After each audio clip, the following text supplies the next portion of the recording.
Assalamualaikum warahmatullahi wabarakatuh. Selamat pagi, salam sejahtera bagi kita semua. Salam sehat selalu dan salam ekspor. Kembali lagi bersama saya Haris Agung Haris Setiawan, host dari podcast tentang ekspor yang hadir tiap hari Sabtu jam 9 sampai dengan 10 pagi di Export Expert Talk. Nah, pada sesi pagi hari ini kita sudah memasuki episode yang ke-31. Jadi kita sudah selama 31 minggu tiap hari Sabtu kita bertemu untuk berbicara mengenai ekspor bersama expert yang hadir tidak hanya dari dalam negeri tapi juga dari luar negeri. Nah, pada pagi hari ini kita kehadiran expert yang sebenarnya bagian dari luar negeri juga. Jadi ini kita kehadiran expert Pak Aris Darujo. Beliau ini adalah country representative SIPO Swiss dari Eropa. Selamat pagi Pak Aris. Selamat pagi Pak Agung Setiawan. Pagi. Biar namanya nggak ketuker ya Pak Aris ya. Iya. Nama kita mirip-mirip nih soalnya nih. Ya, makanya saya panggilnya Pak Agung Setiawan. Oke, jadi tadi seperti disampaikan Pak Aris, acara ini hadir tiap hari Sabtu jam 9 sampai dengan 10 pagi. Kita memberikan edukasi lah mengenai ekspor. Jadi bahwa ekspor itu kan sekarang menjadi suatu kewajiban ya, karena kan sudah dunia global. Kita tidak mungkin kita harus bersaing di dunia global ini. Nah, makanya kita memberikan edukasi. Utamanya ini live streamnya di TV Desa, Pak Aris. Jadi kita memberikan edukasi tidak hanya untuk masyarakat di perkotaan, tetapi juga masyarakat di seluruh Indonesia yang sebagian besar juga di pedesaan. Nah, juga nanti tentunya live streamnya akan di-rerun di channel saya di Export Indonesia. Nah, ini kita kehadiran Pak Aris dari SIPO. Nah, ini mungkin orang belum tahu nih, SIPO itu siapa? SIPO itu apa? Pak Aris itu siapa? Mungkin bisa menjelaskan dulu Pak Aris, dan nanti kita bisa berbicara mengenai tema kita pada pagi hari ini. Temanya itu cara sukses virtual B2B matchmaking dan mendapatkan buyer online. Nah, ini karena sekarang dunianya sudah dunia digital, mencari bayarnya pun ternyata berbeda sekarang Pak Aris. Sama seperti yang kita lakukan sekarang ini kan sedikit berbeda. Biasanya kita talk show sebelah-sebelahan, tapi ini kita sebelah-sebelahannya di layar nih Pak Aris nih. Tapi ternyata jarak kita terpaut cukup jauh. Nah, silakan mungkin Pak Aris bisa menjelaskan mengenai siapa Pak Aris dan apa itu SIPO dan tentunya terkait tema kita. Silakan Pak Aris. Baik, saya boleh share screen langsung ya? Oh, langsung share screen. Silakan. Oke. Sudah kelihatan ya? Ya, sudah terlihat. Oke. Terima kasih banyak Pak Agung Haris Setiawan. Saya panggilnya nama lengkap saja supaya nggak ketukar nama saya. Ya, jadi terima kasih banyak sudah diundang ini untuk berbagi juga ke teman-teman di pedesaan maupun siapapun nanti yang akan mendengar lewat podcast maupun lewat channelnya TV Desa maupun dari channel YouTube-nya Export ya. Wah, ini mantap sekali. Export, betul. Export ya. Baik, saya akan memperkenalkan sedikit mengenai SIPO. SIPO itu apa? SIPO itu adalah singkatan dari Swiss Import Promotion Program. Itu merupakan satu proyek dari pemerintah Swiss yang dibiayai oleh pemerintah Swiss melalui State Secretariat for Economic Affairs atau SECO. Sebetulnya di Indonesia ini SIPO sudah dari tahun 2000-an ya, sudah operasi di Indonesia, membantu banyak pengusaha-pengusaha UKM di Indonesia, dan memang pada saat dari tahun 2000 sampai 2016 itu yang bisa dibantu hanya yang level UKM, karena yang sudah level besar itu tidak dibantu. Nah, per 2017 itu implementing agensinya adalah Swiss Contact. Oke, SIPO sendiri itu ada di 11 negara, ada di benua Asia, di benua Afrika, ada di benua Eropa, dan di benua Amerika Latin. Jadi cukup banyak nanti jaringannya SIPO. Kemudian SIPO ini juga di Indonesia bekerja sama dengan beberapa BSO atau Business Support Organization. Satunya adalah Kementerian Perdagangan tentunya, ada Kementerian Kelautan, dan Industri, Koperasi, dan Dewan Atsiri Indonesia. Nah, juga saya ingin mengupdate sedikit bagi teman-teman yang mungkin ada berada di daerah yang sulit dijangkau oleh kalau harus ke Jakarta gitu ya ikut training susah, bisa langsung mengakses Ya. nih, ada e-learning platformnya. Ada yang namanya Trade Promotion Academy. Jadi kalau mau belajar tentang market analisis, belajar mengenai gimana caranya berpartisipasi dalam pameran perdagangan internasional, kemudian ikut dalam selling mission atau buying mission, itu bisa klik saja nanti di sini, ada di Learning Intrasen ini, nanti bisa langsung masuk ke landing page-nya ini dan aksesnya gratis. Gratis Oke. akses karena kita ingin semuanya inklusif, jadi semua orang bisa mengakses untuk mendapatkan Ya. ilmu dari SIPO. Nah, itu gratis, menarik tuh Pak Aris, apalagi kondisi saat ini kan ya. Jadi yang dibutuhkan apa nih selain mungkin koneksi internet Pak Aris kalau mau masuk ke situ? Perlu pendaftaran terlebih dahulu. Ya, kita perlu register dulu, login dulu di sini ada register, nanti langsung dapat passwordnya. Begitu langsung dapat password, bisa langsung masuk ke Trade Promotion Academy-nya SIPO. Di situ nanti ada beberapa modul, tinggal dipilih. Dan nanti juga ada videonya di sana supaya nanti bisa lebih interaktif. Dan nanti ada forum di sana. Jadi forum ini terhubung dengan seluruh negara. Jadi kalau kita mau ada satu isu, misalnya ada masalah, gimana ya cara dapetin buyer di katakanlah di Amerika atau di Eropa, kita bisa tuh lempar di forum nanti. Jadi kayak forum Kaskus kayak gitu dulu, nanti orang bisa nimpalin, bisa ngasih tahu gimana caranya seperti itu. Jadi diskusinya tidak hanya antar orang Indonesia saja ya, berarti ya di situ ya Pak Aris. Betul, ini bisa seluruh dunia ke ya seluruh diskusinya dunia. ya, forum tersebut ya. Betul. Iya, betul. Nah, kita mau langsung masuk ke topik nih untuk apa namanya? lanjut Pak Aris. Lanjut ya, karena kan sekarang ini apa namanya? Oh ya, tadi belum memperkenalkan Pak Aris dulu. Tadi kan SIPO-nya sudah nih. Kita ingin tahu lebih detail nih Pak Aris di mana, karena sepengetahuan saya Pak Aris sebelum di SIPO ini juga pengalamannya cukup panjang juga nih. Ini menarik soalnya katanya nggak tahu nih siapa Pak Aris ini nih. Iya, baik. Saya kembali ke Indonesia tahun 1998 setelah belajar di Australia. Kemudian saya mulai bekerja di dunia ekspor itu tahun 1998. Jadi sudah lebih dari 20 tahun, pertama di perusahaan Belanda, kemudian kita ke perusahaan apa namanya? Astra Autopart pada saat itu, dan di assign di Dubai untuk develop new market dan Middle East dan Afrika. Kemudian pindah ke Bali, kemudian juga untuk furniture dan apa namanya handicraft. Kemudian di Bandung juga sempat untuk ekspor alat musik. Jadi ya itulah dunia saya, dunia ekspor dari tahun 1990 sampai sekarang. Ya, berarti sudah jelas ya, expertnya kelihatan di situ nih Pak Aris nih. Nah, nyambung sedikit nih Pak Agung, Haris. Kita kan sekarang pandemi ya dari tahun 2020. Nah, gimana caranya supaya kita bisa tetap melakukan promosi? Karena kan selama pandemi ini physical meeting nggak bisa. Kemudian traveling terbatas ya. Buyer pun tidak bisa datang ke Indonesia dan kita tidak bisa ikut pameran di luar negeri. Nah, gimana caranya supaya kita tetap bisa berpromosi?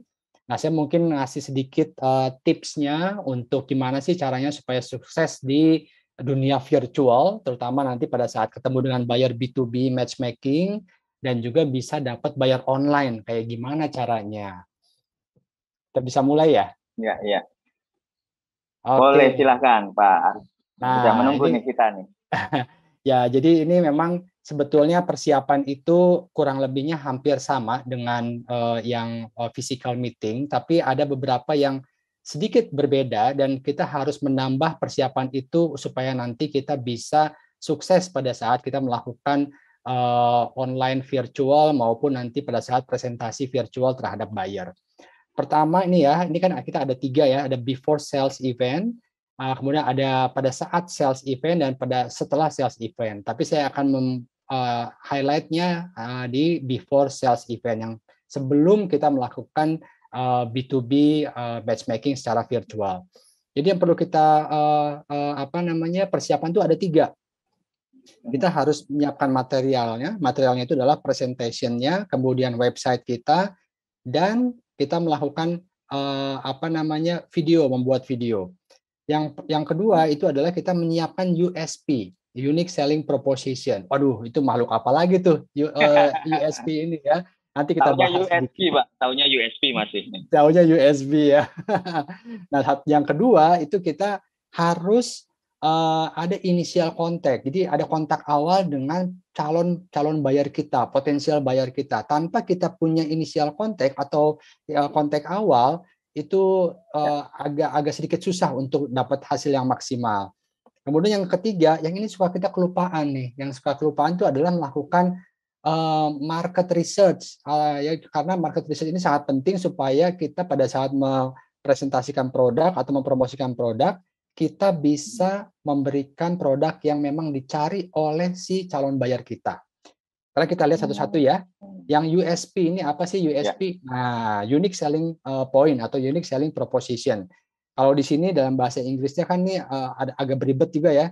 Tapi intinya adalah saya ingin mentranslasikan adalah bahwa kita dalam membuat satu produk atau membuat ada satu service dari kita itu yang harus bisa memenuhi atau bisa menjadi solusi dari problem atau isu yang dihadapi oleh customer kita. Nah, kalau misalnya customer kita punya isu ini, produk kita itu harus bisa menjadi solusinya. Nah, itu aja sebetulnya unique selling proposition itu. Dan solusi yang kita berikan tuh harus juga berbeda dengan solusi yang diberikan kompetitor kita. Ya. Saya kasih contoh yang paling gampang. Makanya unik. Betul. Saya kasih contoh yang gampang ya supaya ini kan masih agak abstrak ya. Aduh, apa nih ya solusi yang bisa kita berikan kepada buyer kita atau customer kita yang mempunyai masalah. Nah, kita lihat, ini aja nih yang paling gampang nih. Mungkin para ibu-ibu kan kalau motong tomat nih ya di talenan ini, kalau motong tomat kan air dari tomatnya kan belepetan kemana-mana tuh ya, belepotan kemana-mana ya, kadang suka sebel juga ya, aduh netes ke lantai lah atau kemana-mana.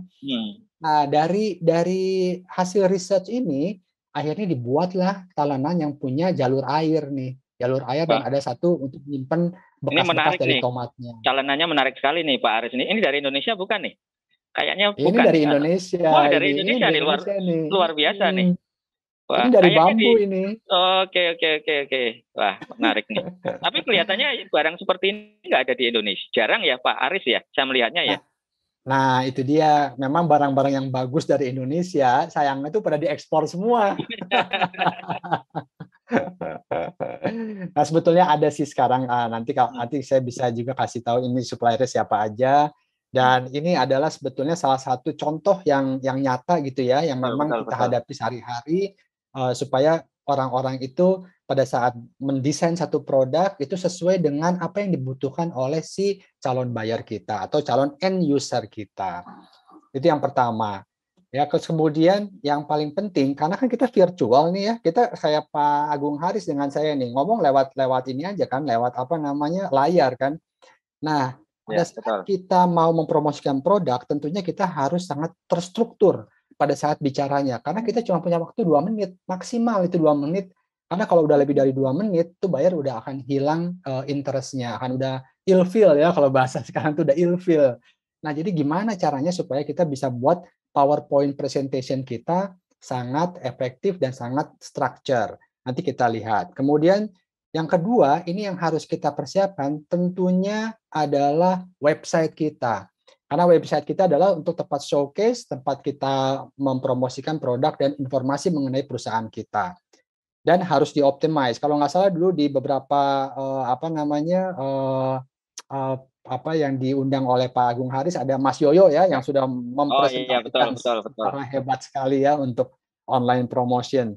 Nah, yang terakhir, karena kita di dunia digital, gambar aja udah nggak cukup sekarang. Harus ada video. Nah, gimana caranya buat video yang gratisan? Nanti kita kasih tahu caranya kayak gimana. Tapi tetap bagus ya, Biar kata gratisan, tapi tetap bagus. Oke, kita lihat sedikit ya. Saya cepat aja di sini, bahwa kalau pada saat buat presentasi, itu jangan terlalu banyak memberikan informasi dalam satu slide. Karena orang itu biasanya hanya bisa membaca 5 kalimat itu udah hilang konsentrasinya. Kemudian kasih aja bullet point atau keywordnya, kata kuncinya. Kemudian yang paling penting adalah berapa slide, kadang-kadang mikir ya. Ini kalau kita lihat maksimum 10 atau 20 slide tergantung dari produk yang Bapak Ibu untuk presentasi promosikan. Untuk ngepresentasiinnya satu slide maksimal 1-2 menit, jangan lama-lama. Kayak saya ini sekarang less than 1 minute, kurang dari 1 menit. Nah, ya karena kalau enggak nanti udah agak ilfeel tadi itu ya. Nah, sekarang ini recommended structure-nya seperti ini. Jadi ada cover page, ada company insight, ada produknya apa saja, kemudian kalau punya sertifikasi, kasih sertifikasinya apa aja, dan pengalaman ekspor kita kemana aja. Itu yang paling penting. Kalau kita lihat, nah kayak gini deh, karena kan kita udah lama nggak ngeliat orang ya, jadi harus tempelin muka kita aja atau muka pegawainya atau siapapun itu, jangan pakai animasi gitu ya, langsung, karena kita udah lama nggak lihat orang nih di masa pandemik ini ya. Nah, oke. Nah, cover page itu biasanya ada nama perusahaan, sama negaranya apa, kemudian nama kita, foto kita yang bagus, foto produk kita yang bagus, supaya bisa menarik attention dari buyer. Yang kedua nih, strukturnya adalah company insight. Nah, apa aja nih company ya? Company kita, nama company kita atau brand, kemudian lokasi. Nah, sekarang tuh banget lokasi dikasih Google Map. Kenapa? Karena ini adalah masalah dari traceability tadi ya. Sekarang ini masalahnya adalah traceability. Jadi kalau kita bisa berikan location dari lokasi dari company kita pakai Google Map, itu akan sangat membantu sekali. Kemudian dari company kita kapan didirikannya, company strukturnya nggak terlalu penting. Jumlah karyawan ini penting sekali juga untuk bisa melihat si buyer ini, company kita ini seberapa besar. Besar apa ya? Kalau misalkan company kita cuma 10 perusahaan ya, tapi kita kasih tahu nih supply chain-nya kita, katakanlah kita maklum ke beberapa artisan-artisan yang kecil-kecil gitu ya kalau kita di handicraft. Jadi kita bisa ngeliatin nih bahwa meskipun cuma 10 karyawan, tapi kalau kamu beli produk kita, nih ada banyak nih dari supply chain kita yang terbantu untuk hidupnya. Ini penting sekali untuk di-expose nantinya atau dikomunikasikan. Kemudian overview dari produk-produk utama kita juga harus berikan di situ. Kemudian yang terakhir adalah unique selling proposition tadi. Apa sih yang kita bisa unik dari produk kita atau dari company kita yang kita bisa offer atau kita tawarkan kepada si calon buyer kita. Tentunya ini produk detail kita tidak usah bahas, kasih spesifikasinya.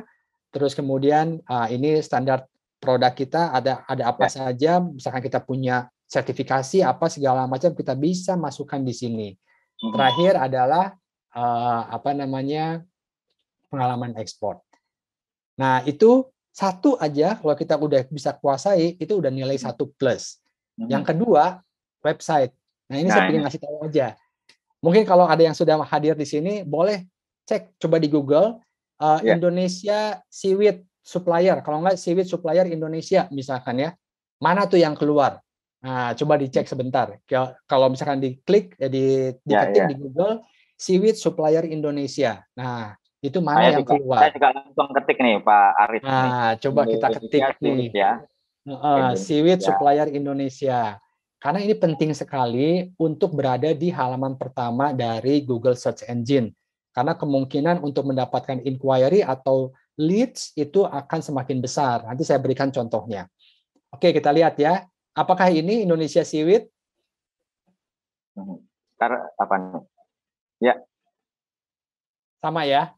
Ya. Nah, Bapak Ibu bisa lihat ya. Ini di halaman pertama dan di paling pertama pula. Ya, ini adalah bisa meningkatkan kemungkinan dapat leads yang sangat banyak nih nanti kalau orang-orang sedang nyari. Katakanlah bayarnya sedang nyari rumput laut, bahasa Inggrisnya seaweed. Biasanya bayar nyarinya seaweed supplier. Kalau dia sudah serius, pasti ada kata-kata Indonesianya. Misalkan mau cari dari Indonesia. Dapatlah ini nantinya nih indonesiaseaweed.com ya. Nah, kalau sudah di halaman pertama, kemungkinannya akan besar untuk mendapatkan inquiry. Contohnya adalah seperti ini. Saya ada bisnis kecil untuk briquette charcoal. Ini adalah untuk rokoknya orang Arab nih, shisha ya. Mungkin kalau di Jawa Tengah itu udah banyak tuh yang membuat shisha ya. Nah, karena saya 2 tahun ini nggak bisa pergi kemana-mana, saya optimize website saya dapat akhirnya nih leads-nya dari inquiry-nya dari buyer ini dari Belanda bayarnya. Dia bukan untuk Websitenya siswa apa tapi nih Pak Aris nih? Kayaknya belum share-share juga nih websitenya nih. iya, nanti kita share ya. Nah, Siap, nanti siap. ini dari sini bisa terlihat dari inquiry itu bisa datang lewat email. Ini emailnya Nah, adalah untuk barbecue dia nyarinya. Dia nyarinya untuk barbecue. Bukan ini berarti email langsung dari si buyer ya, Pak Aris ya? langsung email dari buyer. Kenapa? Karena dia ngelihat Nah, company kita ada di Google Search Engine-nya di Eropa. Nah, waktu itu saya tanya lewat WhatsApp. Kamu dapat informasi company saya dari mana? Oh, saya lihat dari search engine katanya tuh. Oh, gitu. Oh, berarti usaha kita untuk mengoptimize website kita ini udah kelihatan hasilnya. Dan jangan lupa bukan hanya dari email, karena saya juga nyimpen WhatsApp number saya, juga dia langsung ngirim WhatsApp. Ini dari Serbia. Ini lumayan surprise juga nih dari Serbia. Kok bisa ada yang minta coconut charcoal lagi ya ini ya. Terus kemudian juga dari channel YouTube. Nah, dari channel YouTube dari Lebanon dia nih. Dia juga nanya. Bahkan dia nanya gimana sih cara buat charcoal yang benar gitu ya. Dia malah minta informasi. Terakhir itu datang dari Jerman. Dari Jerman itu dia punya kesulitan adalah untuk mengirim barang ya, karena kan kontainer sedang susah sekarang.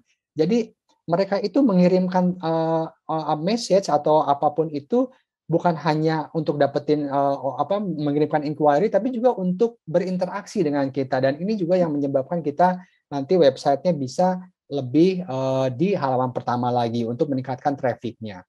Nah, jadi apa nih yang bisa kita dapatkan ya, kita pelajari. Website strategi itu sangat penting.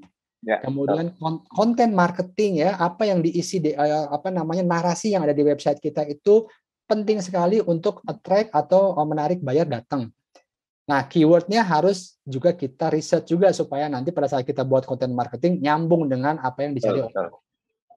Ya jangan lupa sosial media nih, Pak Agung Haris jagonya nih sosial medianya, ada Instagram, Facebook, LinkedIn, YouTube ya, itu dioptimize semuanya dan semua logonya harus sama.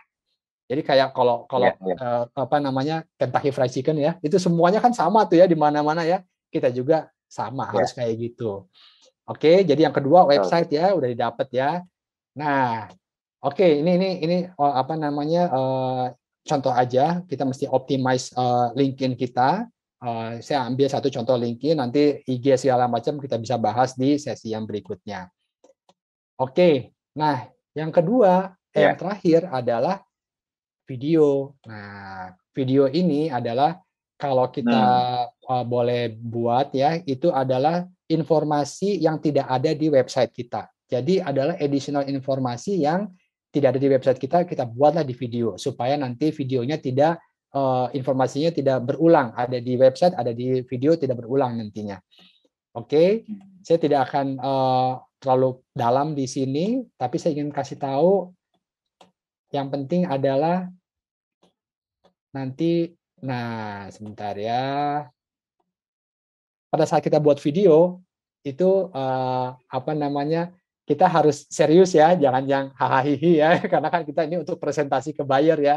Jadi harus dibedakan video untuk yang pribadi dengan video untuk bisnis. Nanti harus dibedakan. Dan kecuali kali ini Pak Aris, video kali ini kita hahaha nggak apa-apa ya. Biar bisa lebih masuk. Kalau ini kan kita lebih unofficial. Oke. Kemudian standar videonya juga kalau bisa MP4 ya, supaya nanti bisa dikompres, supaya nanti juga pada saat si buyer ngedownload atau play video itu tidak terlalu berat. Oke. Kemudian juga nah ini kita bisa buat video pakai Canva. Di Canva ini ada satu button pakai video. Kita bisa buat video untuk slideshow, untuk LinkedIn video, TikTok video, Pinterest, untuk YouTube, segala macam. Itu ada semuanya di sana. Kita ada yang gratisan, ada yang bayar. Nah, kita banyak sekali template-nya. Kita lihat satu-satu di sini ya. Ini ada company overview nih untuk slideshow video. Nah, ini sangat menarik. Udah ada template-nya. Jadi kita nggak usah bingung-bingung lagi. Tinggal ganti tulisannya aja ya, Pak Aris ya. Betul, tinggal ganti tulisannya. Dan tinggal kita terakhir adalah kalau kita udah masukkan semua, tinggal kita download nih di atas ini ada kata-kata download, udah deh masuk ke file kita. Nah, yang ini download. Kita udah 3 ini ya, ada tiga frame dari video, kita masukkan, akhirnya kita tinggal download, jadi video kita. Jadi as simple as that gitu ya, sangat mudah sekali dan sangat user friendly. Nah, kita masuk nih sekarang. Tadi kita udah nyiapkan semua presentation material kita, udah nyiapin website kita udah optimize, sosial media kita udah kita optimize, kemudian video kita udah buat. Itu semua adalah untuk apa? Untuk yang presentasi itu adalah kita untuk supaya siap pada saat kita mempresentasikan produk kita. Yang video sama yang website itu kita untuk menarik buyer potensial buyer sebelum kita melakukan virtual B2B matchmaking. Nah, tapi usaha itu nggak cukup loh sampai situ. Kita harus secara aktif kita cari juga potensial database buyer itu dari mana aja. Nah, ini saya kasih privilege nih untuk channel Pak Agung Haris, Export. Saya kasih tahu yang paling fresh untuk cara nyari buyer online. Oke, wah itu. Nah, ini kita lihat ya. Tapi bentar Pak Haris, ini luar biasa sekali. Rahasianya mau dikasihkan ke kita semua di pemirsa dari TV Desa dan juga channel Export Indonesia. Tapi ada yang mau lewat dulu Pak Haris. Jadi kita silakan. tunggu setelah pesan-pesan berikut ini. Silakan.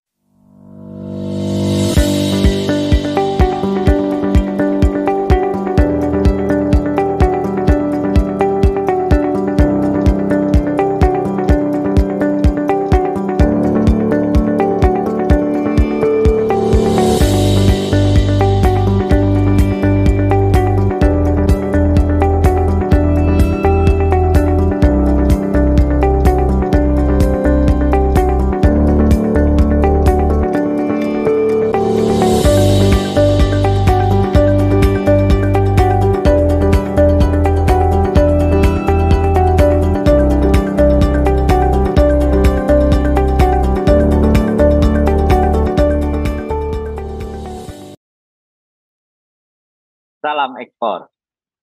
Nah, ini Pak Aris, tadi setelah pesan-pesan sedikit yang lewat nih, ada sesuatu yang kelihatannya ingin disampaikan oleh Pak Aris Darujo, expert kita yang dari ini separuh luar negeri juga ya Pak Aris ya, Pak Arisnya Indonesia, tetapi organisasinya dari Eropa, dari Switzerland, dari SIPO. Nah, ini akan memberikan rahasia nih, how to find potential buyer database yang paling fresh. Ini tadi yang paling menarik yang paling fresh nih Pak Aris. Mungkin bisa dijelaskan nih, silakan Pak Aris. Baik, terima kasih banyak. Oh menarik ya, tadi bisa ada WiFi langit ya, saya juga baru tahu itu. Nanti mau coba deh untuk teman-teman yang di daerah terpencil, itu bagus sekali tuh. Nanti kita bisa sebarluaskan itu, sangat membantu deh untuk para pemirsa nantinya. Oke, kita lihat ya, kita gimana sih caranya cari yang buyer database yang juga kita bisa validasi bahwa buyer ini adalah buyer besar. Karena kita juga ada cara memvalidasinya ya, cara ngeceknya, double checknya gimana itu. Oke, kita lihat, kita masuk aja. Nih kita tuh sekarang jangan berkompetisi sama para raksasa, tapi kita harus bisa menggunakan para raksasa ini sebagai kendaraan kita sebetulnya. Nah, sebagai media kita ya. Sebagai media kita nih, gimana caranya? Oke, kita buka aja misalkan Amazon ya. Kita ketik karena saya juga ada beberapa kegiatan untuk di furniture dan SIPO juga di zaman dulu ada kegiatan untuk furniture, membantu furniture dan handicraft. Saya ambil contoh furniture ya di sini. Saya ketik saja di sini furniture teak wood misalkan ya, furniture teak wood itu akan muncul beberapa gambar di sini. Ini gambar-gambar dari para orang-orang yang mempunyai toko online di Amazon. Nah, karena ini Amazonnya Amazon Jerman pada saat itu, coba kita klik salah satunya ya, kita klik yang salah satunya, coba kita lihat deh yang harganya paling mahal ya di sini. Oh ini nih 479 euro ya. Kita klik di sini. Nah, begitu kita klik di sini, kita akan melihat brandnya tuh apa di sini. Brand Mobile Brasmer. Berarti ini yang punya toko online-nya, si Mobile Brasmer ini, ya kan? Nah, dari sini kita lihat dulu dia jualan selain di Amazon di mana aja. Kita pingin lihat adalah seberapa besar sih toko dia, seberapa besar sih jualannya dia Kita lihat ya di sini ya satu-satu.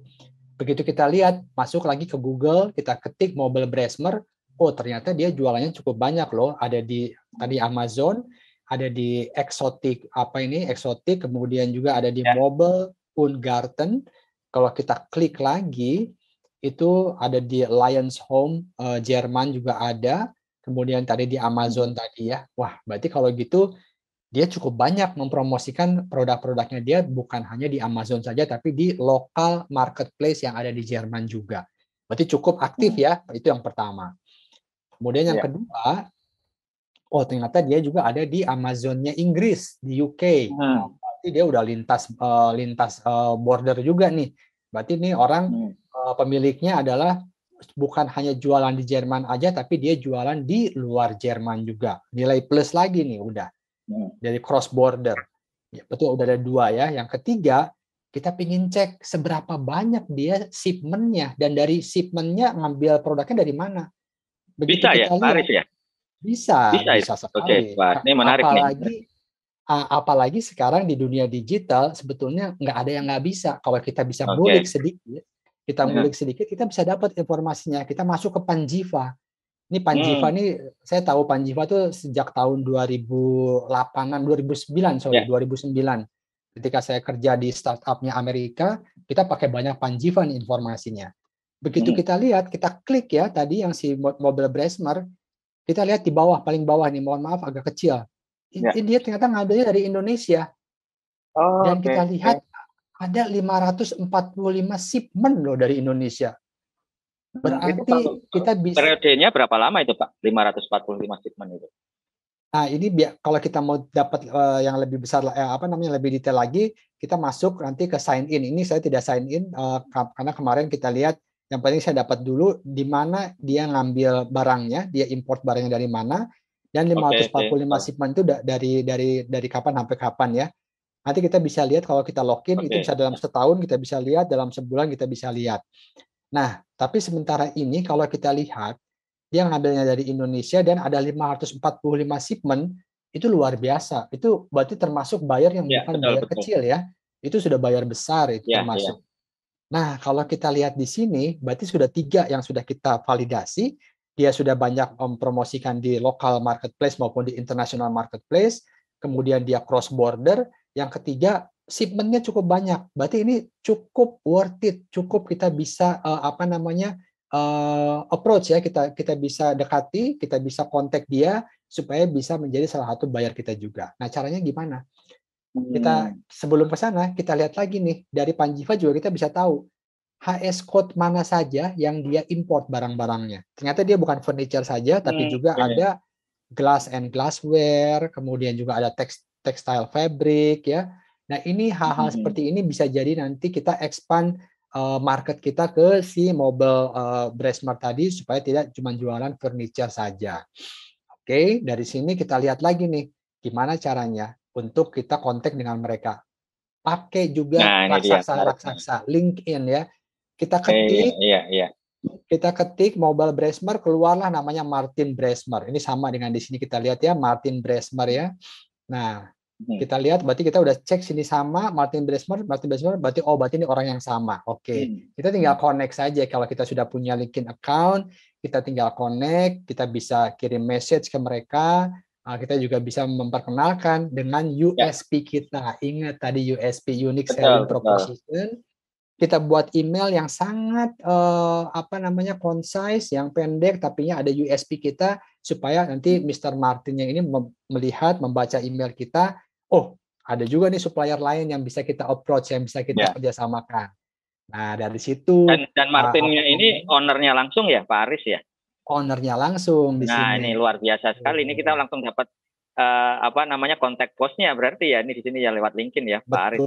Betul sekali. Dia tinggalnya di Stuttgart nih, di Stuttgart di Jerman, Stuttgart region di sini. Karena dia juga pemilik dari online shop apa nih ya namanya nih bahasa Jermannya ini ya.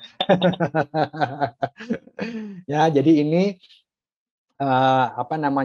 ada beberapa tahap di sini yang perlu kita lihat, dan memang perlu sedikit usaha ya untuk mendapatkan buyer yang memang bukan abal-abal, tapi Ya, sudah tervalidasi, sudah terlihat bahwa shipment-nya juga banyak, jualnya juga banyak. Memang ada beberapa tahap, tapi disitulah yang apa namanya kita bisa mendapatkan buyer yang memang bukan buyer yang tidak bisa dipercaya gitu ya. betul, Nah, betul, betul, kalau betul. bisa lebih lebih yakin lagi, sebetulnya kita bisa kalau kita sudah udah kenal sama dia, kita udah ada email-emailan sama dia, kita juga bisa minta bantuan ITPC loh, ITPC di Hamburg misalkan Betul, di ya. Jerman, ya Indonesia Trade Promotion Center.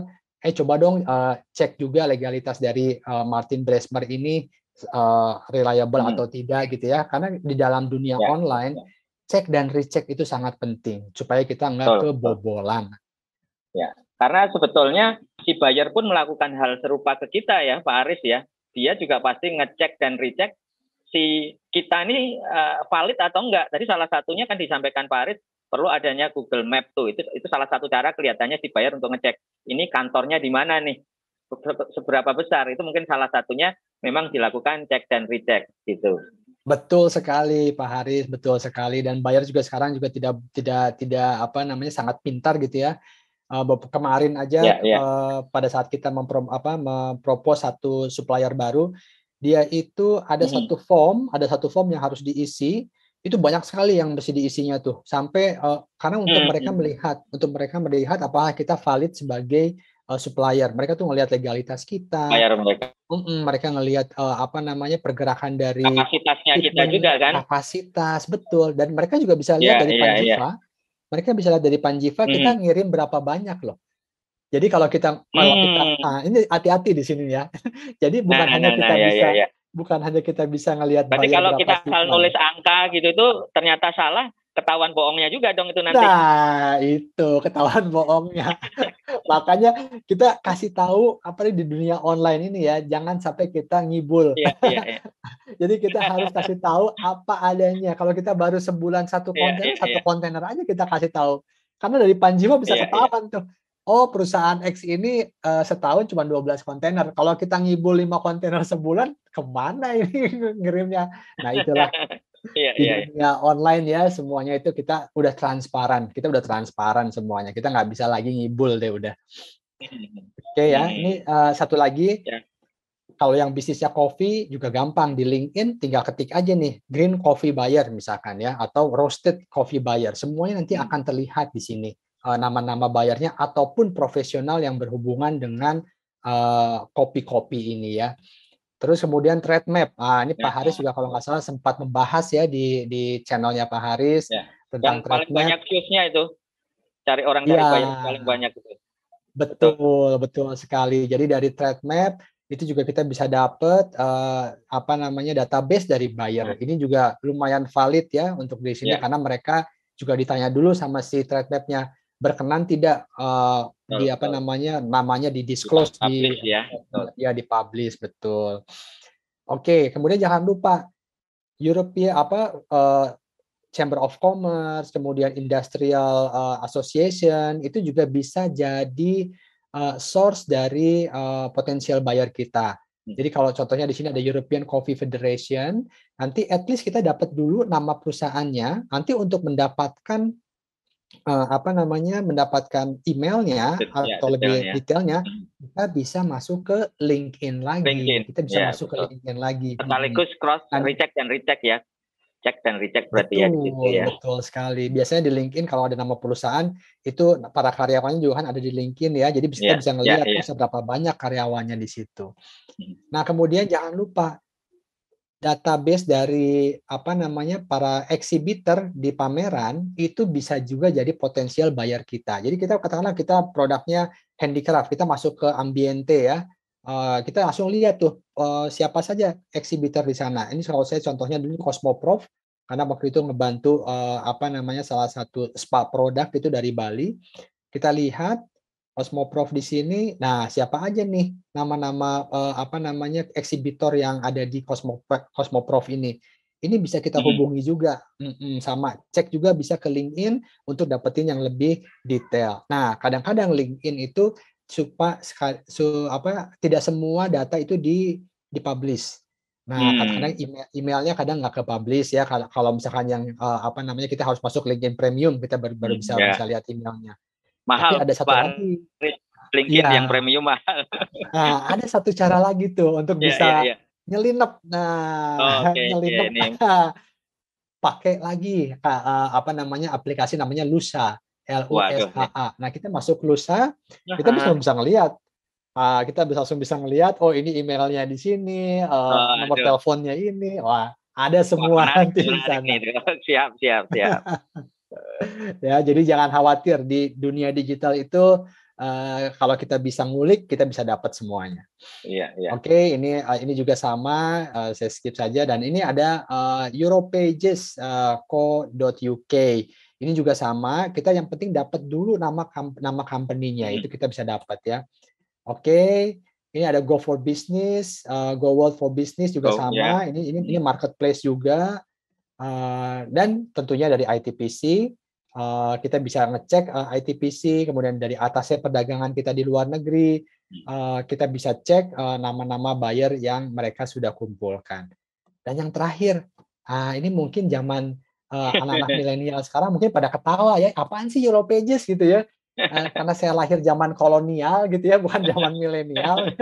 Jadi dulu saya tahun 1998 itu sangat bergantung pada Yellow Pages. Karena Yellow Pages itu informasi dari perusahaan-perusahaan yang mana mereka kalau mau terdaftar di Yellow Pages harus punya business license atau di kita namanya apa tuh? NIB ya. Ya, ya, ya. Nah, sekarang jangan khawatir, sudah ada yang online-nya. Jadi kita bisa dapat dari Yellow Pages juga dari situ. Ini juga menarik, ini jangan sampai ditinggalkan karena ini favorit saya dari zaman dulu. Betul, betul, betul. Itu menariknya kalau kita biasa ke daerah juga atau ke luar negeri itu pasti kalau di hotel itu ada Yellow Pages-nya, Pak Aris. Nah, itu antara kita sobek atau kita bawa pulang itu kalau nggak ketahuan tuh kadang-kadang. Kalau saya sih langsung saya bawa pulang. Betul, betul, betul. Karena itu betul-betul seperti tadi disampaikan Pak Aris, itu adalah database yang paling valid ya, database yang terbaru itu pasti nomor teleponnya sudah valid. Alamat email ada nggak ya Pak kalau di Yellow Pages? Ada ya? Ada. Yang sekarang itu yang online ini semuanya ada. Oke. Saya dulu dapat bayar untuk Arang Aktif ya di Singapura. Itu ya lewat Yellow Pages. Waktu ke Singapura? Enggak, saya udah pakai online. Udah pakai online, sudah ada online ya? Itu terakhir tahun berapa ya? Itu 2013 kalau nggak salah. 2013 saya iseng-iseng ngelihat di Yellow Pages. Kok ada yang supply distributor Arang Aktif nih di sana. Karena kita dulu ada partner yang buat Arang Aktif. Saya kirim email. Sampai sekarang kita masih keep in touch sama orang itu. Namanya Mr. Jason namanya. Jason Chang apa gitu ya. Saya kirim email, kita buat ini nih, kita buat apa namanya Arang Aktif di Indonesia, partneran sama pabrik dari Korea yang ada di Indonesia. Kamu biasanya butuh Arang Aktif untuk apa? Oh ternyata dia macam-macam. Selain untuk water treatment, ternyata dia juga untuk AC. Nah AC di gedung-gedung itu kan ada filternya ya yang warna hitam ya. Nah itu tuh Arang Aktif sebetulnya, tapi udah mesh-nya mesti 460. Terus udah gitu dia kirim dia kirim email balik. Coba kamu kirim deh ininya sampelnya, kita mau tes sampai ion berapa tuh Arang Aktif kamu. Kita kirim udah ke sana sampelnya sama pabrik yang di Indonesia, jadi deh deal. Nah, udah kan jadi gampang tuh kalau sebetulnya mau jadi eksportir kita nggak perlu punya pabrik, kita jadi navigasinya juga bisa itu. Siap. Menarik sekali dan itu didapatkan bayar pun cuman dari Yellow Pages ya, Pak Aris ya, yang bayar itu tadi ya. Tapi pada saat kita ngirim email, yang kita expose adalah USP kita. Ingat selalu aja USP kita yang kita expose. Karena kalau kita ngirim email kepanjangan juga nggak akan dibaca nanti sama bayarnya. Ya.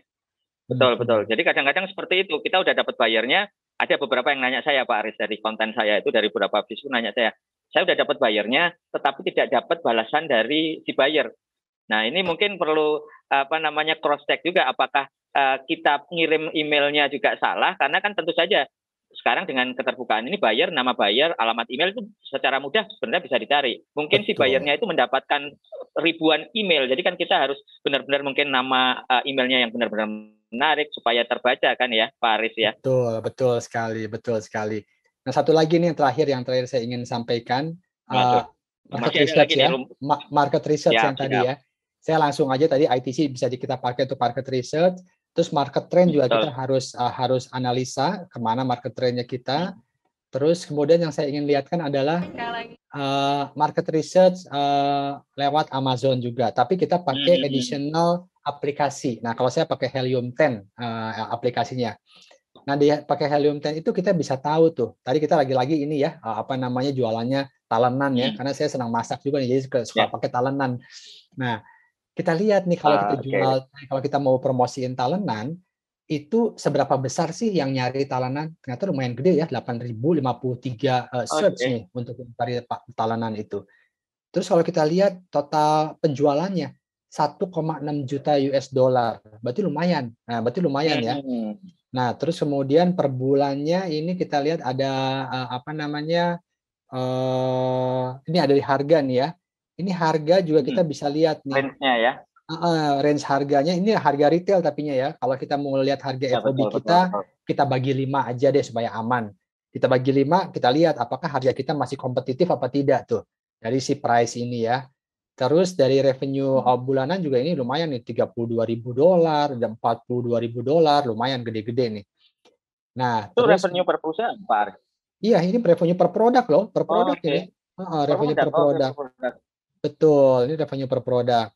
Nah, terus kemudian saya ingin lihatin adalah active seller-nya. Nggak terlalu banyak, berarti kompetisi kita juga nggak terlalu ketat tuh di situ tuh ya. Karena kalau kita melihat yang terlalu banyak dapat komen apa segala macam, wah itu udah pasti tight competition deh, itu udah pusing ya, kita cari produk yang lain yang nggak terlalu ketat persaingannya. Nah, kemudian ini dimensi nih. Nah, hati-hati nih, ini kenapa saya butuh market research di sini. Kalau kita jual ke Amerika, dimensinya akan beda dengan jual ke Eropa. Nah, ini kita penting sekali kita untuk tahu supaya kita jangan sampai salah ngasih dimensi ke produk yang salah, ke market yang salah nantinya. Research market keyword tentunya ini harus sangat penting sekali karena pada saat kita nyimpen nanti di website kita harus ada keyword-keyword ini karena keyword-keyword ini adalah yang dicari oleh buyer-buyer di Amerika, ini di Amazon di Amerika. Jadi itu mungkin tambahannya Pak Haris untuk terakhir dari tadi ya, mulai dari presentasi, kemudian mencari lead-nya, potensial buyer-nya, dan terakhir adalah market research. 3 itu aja yang kita persiapkan, insya Allah untuk B2B market virtualnya bisa sukses dan mendapatkan hasil yang maksimal. Waduh, luar biasa ini tadi 1 jam ini kelihatannya bukan cuma daging nih Pak, dagingnya aja tipe wagyu nih yang kita dapatkan nih. Luar biasa sekali nih Pak Aris, ini terima kasih saya sendiri terus terang nih Pak Aris, selama kelihatannya kita komunikasi belum pernah mendapatkan ilmu sedalam ini, sedetil ini. Kayaknya memang sengaja Pak Aris simpen nih untuk acara kita nih. Iya, sengaja kan udah lama ya kita nunggunya ya. Wah, nanti supaya kita bisa berikan ke semua teman-teman yang menyaksikan acara ini, mudah-mudahan bermanfaat dan bisa diaplikasikan di bisnisnya mereka. Ya, betul Pak Aris. Nah, ini betul-betul nggak terasa Pak Aris. Waktu kita ini sudah hampir 1 jam. Jadi hampir 1 jam kita mendapatkan ilmu yang kembali lagi sangat luar biasa dari Pak Aris, Country Representative SIPO ya, betul ya Pak Aris ya. Dan mungkin sebagai informasi, SIPO ini masih akan ada di Indonesia kan ya Pak Aris ya. Kita akan ada kerjasama lagi antara SIPO dengan pemerintah Indonesia. Tidak hanya dengan Kementerian Perdagangan, BSO-nya ada beberapa stakeholder lain lagi, dan akan ada program-program yang tentunya mendorong ekspor. Nih, kata kuncinya mendorong ekspor untuk pelaku usaha di Indonesia supaya bisa go global. Kalau nggak salah, sampai dengan 4 tahun ke depan lagi, kita akan ada program dengan SIPO. Betul, insya Allah kita sampai tahun 2025 program SIPO akan ada di Indonesia. Dan juga nanti untuk produk-produknya atau sektornya adalah technical wood, kemudian fish and seafood, dan natural ingredient. Betul, siap. Tapi tentu ilmu yang tadi didapatkan itu sebenarnya tidak hanya untuk tiga sektor tersebut tadi, tetapi bisa kita lakukan untuk sektor-sektor yang lain. Nah, kembali lagi nih Pak Aris, tidak terasa waktunya sudah hampir habis, sudah hampir 1 jam nih, 5 menit lagi kita sudah hampir 1 jam. Mungkin Pak Aris bisa share ke kita semua pengalaman dulu nih. Kita masih ada waktu sekitar 5 menit pengalaman Pak Aris ketika akhirnya yakin bahwa ekspor ini sekarang memang harus ya menjadi kewajiban kita semua. Karena kan kalau kita sekarang tidak bersaing di dunia global, bahkan nanti saya nggak tahu 5-10 tahun ke depan kita jualan di dalam negeri pun akan susah Pak Aris. Karena kan semuanya pasti sudah akan terbuka. Bahkan sekarang orang di Indonesia pun mencarinya antara barang yang murah dan bagus. Itu agak susah juga itu jadinya. Nah, sekarang menurut Pak Aris, untuk menyemangati kita semua nih, bisa memberikan semacam closing statement ke kita, bagaimana ke pelaku usaha Indonesia, tidak hanya yang di perkotaan, kembali lagi tidak hanya yang di perkotaan, tapi seluruh Indonesia, bahwa ekspor itu sekarang menjadi suatu keharusan dan ekspor itu mudah tentunya. Silahkan Pak Aris. Ya, silahkan. Baik. Ini ada beberapa hal yang saya mesti informasikan untuk para teman-teman semua, bahwa kita ekspor itu sudah jadi keharusan. Kita sudah, mungkin saya, terutama saya yang mengalami masa dari tahun 98 ya, kita pernah ada krisis, masa krisis yang luar biasa. Kalau kita hanya jualan di lokal, kalau ada masalah di lokal market kita langsung tiarap, ya kan? Nah, saya mungkin belajar juga dari Astra pada saat itu. Astra itu sangat kuat di lokal, tapi juga dia melihat pengalaman di 98 itu adalah pengalaman paling baik, mungkin lesson learned yang paling baik, bahwa harus mulai juga melihat pasar ekspor. Karena pada tahun 98 kalau kita ingat, penjualan mobil, motor segala macam pada turun semuanya, dan semua penjualan pada turunnya sangat drastis. Tapi dengan adanya ekspor, kita penjualan tetap masih bisa stabil.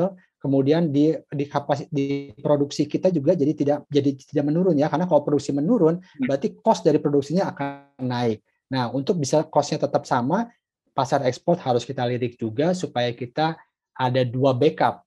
Kalau ada masalah di pasar lokal, ekspornya masih jalan. Kalau ada masalah di ekspor, lokalnya masih jalan. Jadi kita hidupnya lebih aman. Yang kedua itu adalah untuk mempersiapkan ekspor, itu kita tetap harus yang namanya persiapan. Ya, karena tanpa persiapan yang cukup, kita tentunya tidak akan mendapatkan hasil yang maksimal.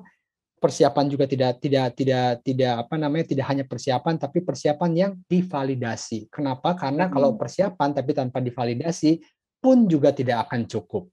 Jadi memang untuk menjadi sukses itu akan banyak sekali yang perlu kita persiapkan, tapi jangan khawatir kalau kita tetap ngulik, tetap kita punya creativity yang banyak, itu akan bisa mendapatkan hasil yang maksimal. Mungkin begitu, Pak Agung Haris. Wah, siap, luar biasa.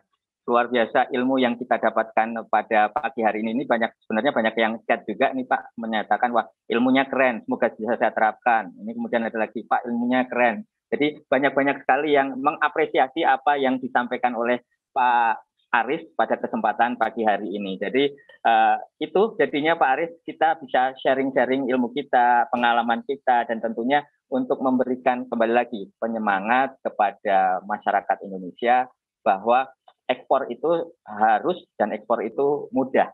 Nah, saya juga mau mengingatkan nih bahwa kembali lagi ucapan terima kasih kepada Pak Aris bahwa podcast ini bisa disaksikan setiap hari Sabtu jam 9 sampai dengan 10 pagi. Live-nya di TV Desa. Mungkin kita akan mengundang Pak Aris lagi. Karena kelihatannya ilmunya kita masih harus nambah nih Pak Aris, lebih detail lagi. Dan juga kita akan mengundang juga expert lain-lainnya, baik itu dari dalam dan luar negeri. Dan tentunya siaran ini, podcast ini bisa dilihat juga di channel kami, Export Indonesia, dan kita juga ada app-nya Pak Aris, jadi bisa di-download juga di aplikasinya Export Indonesia melalui Android atau Google Play Store. Nah, sekali lagi kami ucapkan terima kasih kepada Pak Aris. Semoga sehat selalu Pak Aris. Kita tunggu ketemuan kopi daratnya karena sudah hampir 2 tahun nih kita nggak ketemu Pak Aris. Oh iya benar ya, mudah-mudahan ya dalam bulan-bulan ini kita udah bisa kopi darat lagi. Terima kasih juga Pak Agung Haris undangannya. Semoga yang saya sharing ini bisa bermanfaat untuk kita semua. Amin. Amin. Terima kasih Pak Aris kepada kerabat desa, pemirsa eksportir dan calon eksportir sekalian, tetap semangat, tetap pantengin channel ini yang hadir akan setiap hari Sabtu jam 9 sampai dengan 10 pagi. Dan jangan lupa tetap jaga kesehatan dan salam ekspor. Salam ekspor. Terima kasih. Assalamualaikum warahmatullahi wabarakatuh.